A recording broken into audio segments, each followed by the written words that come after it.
Mitt Romney. So, you're going to run for president as a Republican. Wow, you've got one hell of a nerve, sir. You are not a Republican in any honest sense of the word. You are not a conservative on any level. You have a serious lack of integrity, and your motives are utterly self-centered. You've gotten through your whole life on your pedigree, your looks, your money, and your ability to BS people.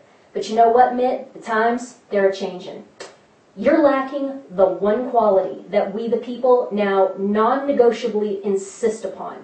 That quality, sir, is integrity, and you don't have it. So you need to do all of us a favor and just go home. We don't care whether it's the $10 million lakefront compound up in New Hampshire or if you retire to your $12 million beachfront vacation compound in La Jolla. We the peasants really don't care, just as long as you get the hell out of the way. Now, Mitt, you may be saying to yourself, Ann, where's the love? I'm a conservative. I'm a Republican. Don't be a play-hater. Well, Mitt, I'll tell you, the love dried up in a big hurry when I actually researched you and your record. The more I read, the more nauseous I became. Where to begin? First, homosexual marriage. Mitt, when you were governor of Massachusetts, you single-handedly, by an illegal, unconstitutional executive fiat, imposed a new law and apparently in the recesses of your vastly superior mind nullified an existing law, thus ordering town clerks to issue same-sex marriage licenses effective May 17, 2004. There was no change in law passed by the state legislature, and there was no action or order with regards to this by the state Supreme Court. You simply concocted a new law and demanded that it be implemented, apparently under the impression that the governorship of the Commonwealth of Massachusetts is a dictatorial position and not merely a branch of a three-branched constitutional commonwealth. Mitt, I'll tell you, we conservatives, we Republicans, heck, we Americans have a really, really big problem with men who think that they are dictators. We have a really big problem with people who think that they transcend the rule of law.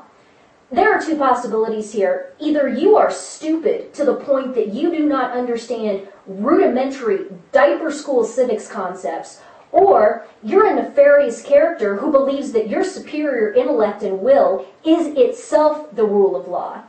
Either way, you're disqualified and you need to go home, Willard.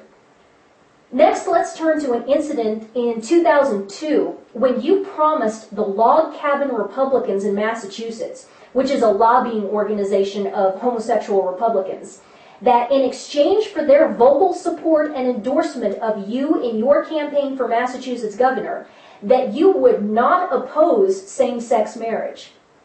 What we need to focus on here is the word exchange. Mitt, I don't know if a man like you even possesses the moral capacity to comprehend what I'm about to say, but let's give it the old college try. Questions of fundamental morality, questions of sin, questions of the core foundational elements of human civilization, namely marriage and the nuclear family unit, are not units of political currency to be bartered and exchanged. People of integrity either believe something or they don't. What people of integrity never, ever, ever do is put their core moral beliefs out as something to be auctioned off in some sleazy quid pro quo.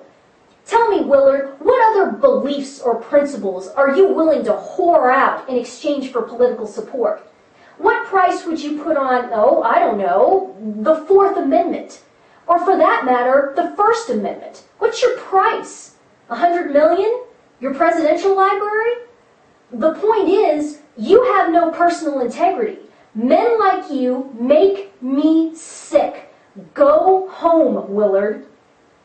There is so much more to cover. Your support of McCain-Feingold campaign finance reform, your mincing support of the McCain-Kennedy illegal alien amnesty plan, and you're jumping on the bandwagon of the most egregious scam and hoax in the history of the world, man-made global warming and carbon dioxide pollution. Hey, genius, maybe you didn't get the memo, but the 2-octillion-ton fusion gas ball up in the sky that we lowly riffraff called the sun is what determines the weather, not cars or factories or cow farts. So take your Marxist cap and trade scheme and cram it up your ass. Hey, speaking of Marxism, that brings us to Romney Care. Hey America, did you guys know that Mitt Romney implemented a Marxist socialist universal health care law in Massachusetts called Romney Care? This is the program that Obamacare was modeled off of, all the way down to the individual mandate that everyone must purchase health insurance that conforms with government coverage requirements. Did you also know that Romney Care fully finances abortion with a mere $50 copay? And Mitt Romney claims today to be pro-life. Really, Mitt? I wonder how many human beings in Massachusetts have been torn limb from limb, struggling to get away from the abortionist suction hose, or have had their skin burned off of them by a saline abortion. Or how many of the lucky ones simply and quickly had their craniums crushed and then were decapitated by a pair of forceps, all subsidized by the taxpayers of Massachusetts at your command? You're pro-life. Give me a frickin' break.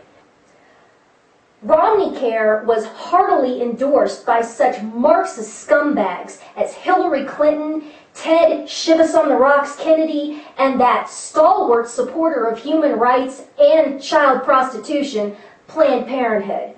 Yeah, the flipping disaster that is Romney Care has essentially destroyed the Massachusetts economy, and Mitt refuses to apologize for it or even criticize it.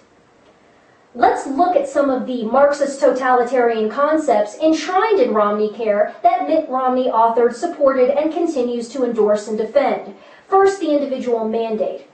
Romney Care, like its demon spawn Obamacare, mandates that every resident of Massachusetts must purchase the service commodity of health insurance as a condition of living and residing in the Commonwealth of Massachusetts. And please pay special attention to what I just said. As a condition of living in Massachusetts. Living, as in existing, as in waking up, breathing. Those who fail to purchase the specific service commodity of health insurance in Massachusetts forfeit the personal exemption on their state income tax. So just to make sure you understand this, Mitt Romney, conservative Republican, advocates taxing people on their existence. Romney Care, socialized medicine. It's all for the children, well, except for the ones that are inconvenient and less than 9 months old, and then we'll frickin' slaughter the little bastards for $50. Romney Care. Now let's talk about the mandate, Willard. I have stated this in regards to Obama and Obamacare, and now I'll repeat it for you. I will not be taxed on my existence. I will not comply with any requirement to purchase a good or service as a condition of waking up, breathing in my own country. And if you think for a second that I'm going to lay down and be dehumanized by you or Obama or any other Marxist candy ass, you've got another thing coming, cha-cha. In fact, let me just break down for you what the reality of the situation would be if you were to be elected president and maintain your support of the mandate. You, Mitt, would have to put me in prison.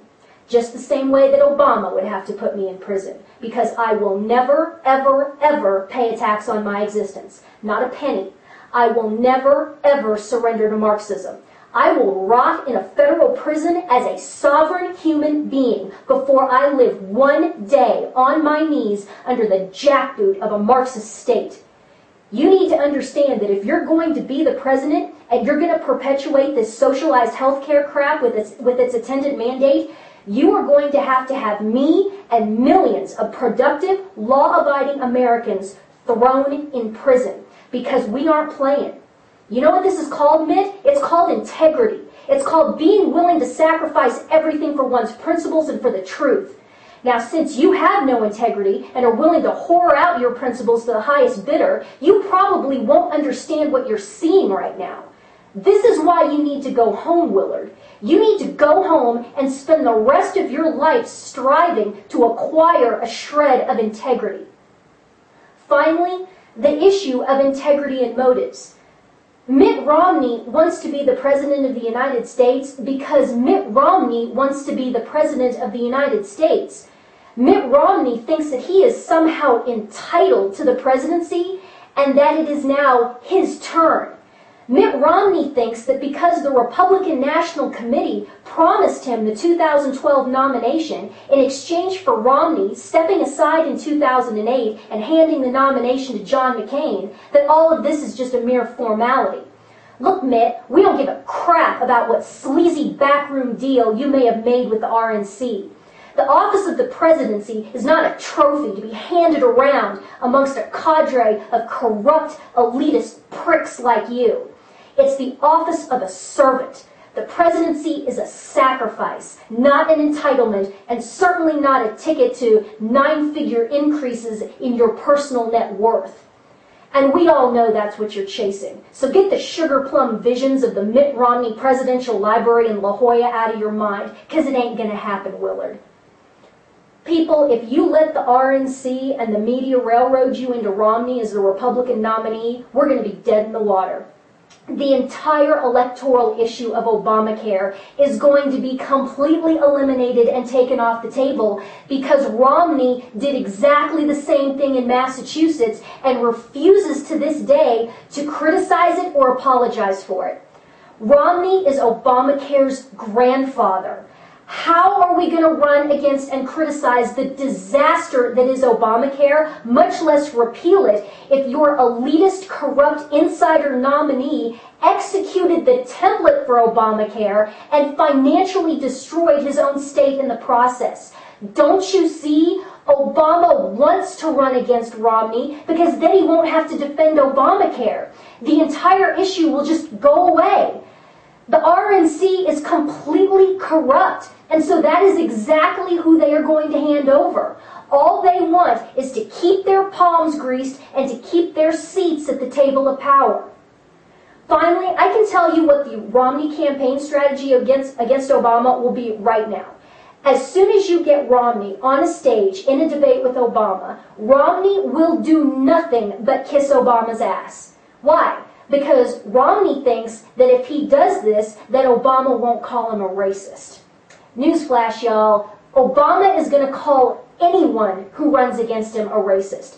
You could run a resurrected Rosa Parks against Obama and he'd call her a racist because that's all Obama can do. He sure as hell can't run on his record. And I promise you, this is going to be the biggest race-baiting fiasco the world has ever seen. And Romney is going to play right into it. All of the ignorant, uninformed masses will hear during the election cycle and debates is Obama talking about how great Obama is, the media talking about how great Obama is, and Mitt Romney talking about how great Obama is to prove that Mitt Romney isn't a racist. And if we allow that to happen, guess who's going to win the election?